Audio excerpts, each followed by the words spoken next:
বাংলাদেশে এমন কিছু ছাপড়ি টিকটকার এবং ছাপড়ি বউ ব্যবসায়ী রয়েছে যারা আঙুল ফুলে কলাগাছ হয়ে গিয়েছে এবং 40-50 লাখ টাকা দিয়ে গাড়ি কিনে নিজেকে আম্বানি মনে করছে আর মানুষকে চ্যালেঞ্জ দিচ্ছে যে তাদের পেছনে না লেগে গাড়ির একটা চাকা কিনে দেখাক। যেমন এই ব্যক্তি হচ্ছে বাংলাদেশের বিয়ে ব্যবসায়ী। সে তার একটি বিয়েতে হাজার হাজার ভিডিও তৈরি করেছে এবং বিয়ের ভিডিও থেকে প্রায় 10-20 লাখ টাকা আয় করেছে।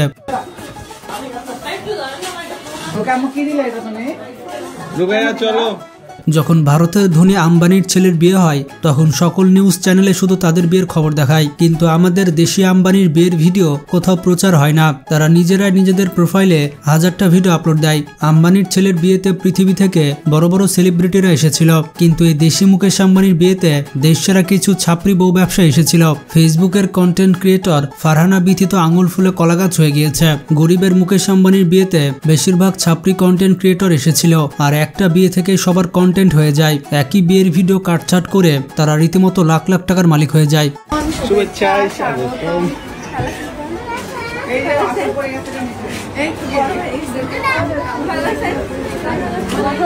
যে যেমন ভাবে পারছে তেমন ভাবে ফেসবুকে ভিডিও ছাড়ছে।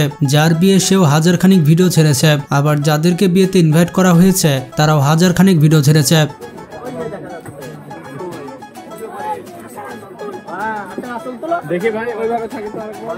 আবার এই সকল ভিডিওতে অনেকে কমেন্ট করে অনেক সুন্দর হয়েছে। বাংলাদেশে যে বেকার মানুষের সংখ্যা বেশি তাই সকল কমেন্ট আর লাইক দেখলে বোঝা যায় বাংলাদেশের ছাপড়িরা বিয়ে করে বিয়ের দিনই বিয়ের খরচ তুলে নেয়। শুধুমাত্র বিয়ের ভিডিও ছেড়ে তার ফেসবুক ফলোয়ার 1 মিলিয়ন পার হয়ে গিয়েছে আর এই খুশিতে লাফাতে লাফাতে বিয়ের মঞ্চ ভেঙে ফেলার মতো অবস্থা।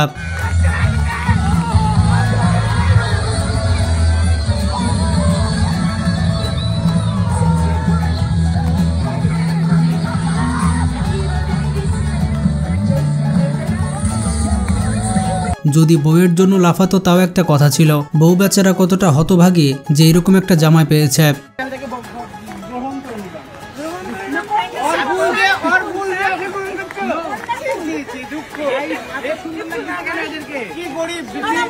বন্ধুরা, বাংলাদেশে আরো কিছু টিকটকার এবং ছাপড়ি রয়েছে যারা রাতারাতি লাখপতি হয়ে গিয়েছে। যেমন ইলন মাস্কের ভাই বেলুন মাস্ক। সম্প্রতি এই বেলুন মাস্ক একটি সেলুন দিয়েছে এবং পুরো বাংলাদেশে সাড়া ফেলে দিয়েছে। বর্তমানে জান্নাত তাহা তাদের লিঙ্ক ভাইরাল করে এখন কোটিপতি হয়ে গিয়েছে। মনে রাখতে হবে, আপনার সেই ভালোবাসার জন্য দেওয়া ছবি কিন্তু আপনাকে কাঁদাবে, আপনার সেই ভালোবেসে বন্ধুকে দেওয়া ভিডিও কিন্তু আপনাকে ফাঁসাবে। এবং একটি সেলুনও দিয়ে ফেলেছে। অনেকে তাকে বাংলাদেশের সেরা বউ ব্যবসায়ী বলে। জান্নাত তাহা ভালো মতোই বুঝতে পেরেছে যে বাংলাদেশে আঙুল ফুলে কলাগাছ হতে হলে বউ ব্যবসা করতে হবে। তেমন কিছু না গাইস, দ্বিতীয় লিঙ্ক ভাইরাল করার জন্য প্রস্তুতি নিচ্ছে। বউ ব্যবসা করার পাশাপাশি লিঙ্ক ব্যবসা করতে হবে আর এভাবে টাকা জমিয়ে তারা একটি সেলুন দিয়ে ফেলে। জান্নাত তাহার একটি ভিডিওতে দেখা যায় সে স্যুট বুট পরে আসছে এবং তার পেছনে 5-6 জন বডিগার্ড রয়েছে এবং সেলুনে ঢোকার পর মানুষ তার কোট খুলে দিচ্ছে, আবার কেউ তার জুতা মুছে দিচ্ছে। সেলুন দিয়ে যে কোটিপতি হওয়া যায় সেটা প্রমাণ করলো আমাদের দেশের বউ ব্যবসায়ী জান্নাত তাহা ওরফে বেলুন মাস্ক। তবে সে সেলুনে এসে ক্যালকুলেটরে হিসাব করছে। এটা কেমন জানি পার্সোনালিটির সাথে যাচ্ছে না। যদি সেলুনে একটা ল্যাপটপ নিয়ে হিসাব করতো তাহলে বিষয়টা জমে যেত। আর ল্যাপটপটা আমার দিয়ে দা, ল্যাপটপে আমার ইম্পর্টেন্ট কাজ আছে। তুইও দা। দাস নাকি? আজকে আমারে জানতেই হবে বাউ সেলুনের ভিতর ল্যাপটপ দিয়ে কি করে। শার্টটা নামিয়ে দিই।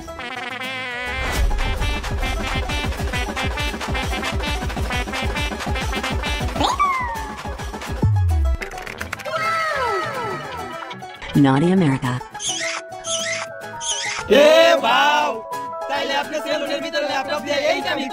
এই বেলুন মাস্কের আইকন হচ্ছে আমাদের দেশের বাল গেটস, মানে আরেকজন সেলুন ব্যবসায়ী। এবং বাল গেটস সায়েন্স নিয়ে অনার্স করেছেন আর অনার্সে কটা সাবজেক্ট সেটাও জানে না। এই বাল গেটস সর্বপ্রথম সেলুন দিয়ে নিজেকে জব ক্রিয়েটর দাবি করে। তার কাছ থেকে বেলুন মাস্ক এখন সেলুন দিয়ে মিলিয়নার হয়ে গিয়েছে। আর এসব কিছু শুধুমাত্র টিকটক করেই সম্ভব।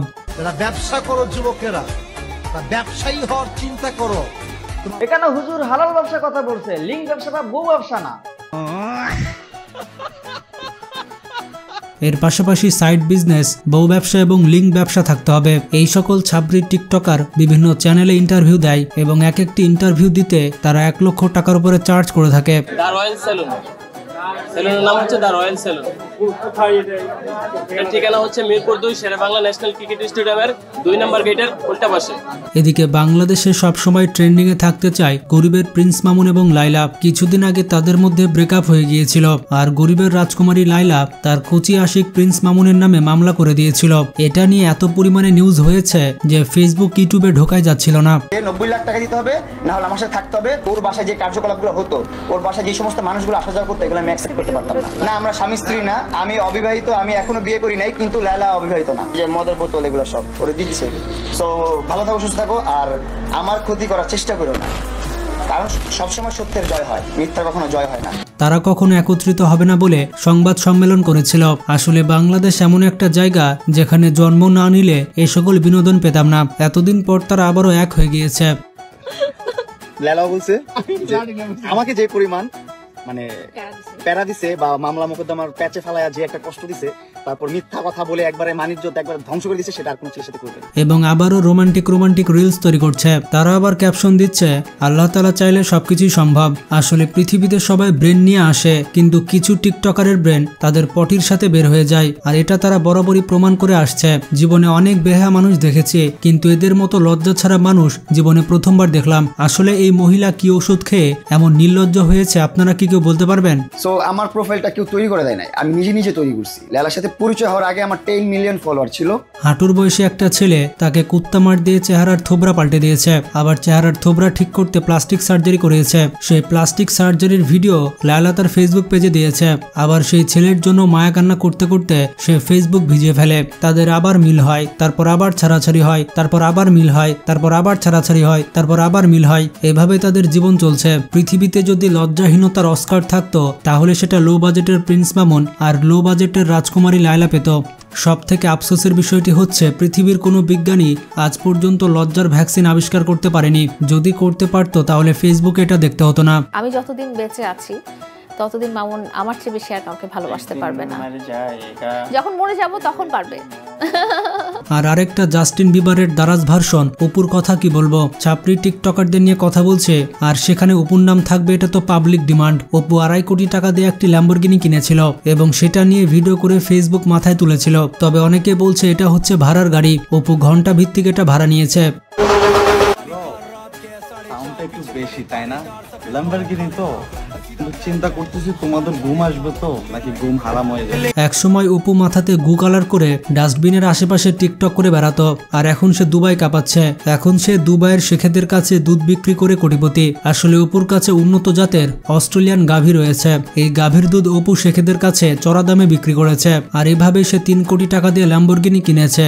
এরকমটাই বলছে অনেক পাবলিক। অপুর ল্যাম্বরগিনি কেনা দেখে অনেকে তো আবার ডিপ্রেশনে চলে গিয়েছে। আসলে এই সকল পাবলিকরা কিছু হলে ডিপ্রেশনে চলে যায়। এখন অনেকে ধারণা করছে টিকটক করলে কোটিপতি, কিন্তু আসলে ব্যাপারটা অত সহজ নয়। টিকটকার হতে হলে আপনার লজ্জা বিসর্জন দিতে হবে। সেটাকে আপনি পারবেন? প্রচুর মানুষের গালাগালি সহ্য করতে হবে, অনেক কটু কথা সহ্য করতে হবে। সেগুলো যদি সহ্য করতে পারেন তাহলে আপনি টিকটক করতে পারেন আর কোটিপতি হওয়ার স্বপ্ন দেখতে পারেন। তবে টাকা পয়সা আসলে সম্মান কিন্তু আপনার থাকবে না। দিন শেষে আপনি টিকটকারই হয়ে থাকবেন, আর আপনার নামের পাশে টিকটকার থেকেই যাবে। বিষয়টা এমন হয়ে যাবে, কয়লা যায় না ধুলে আর স্বভাব যায় না মরলে। তাই কোটিপতি হওয়ার থেকে একজন চরিত্রবান ভালো মানুষ হওয়ার চেষ্টা করুন।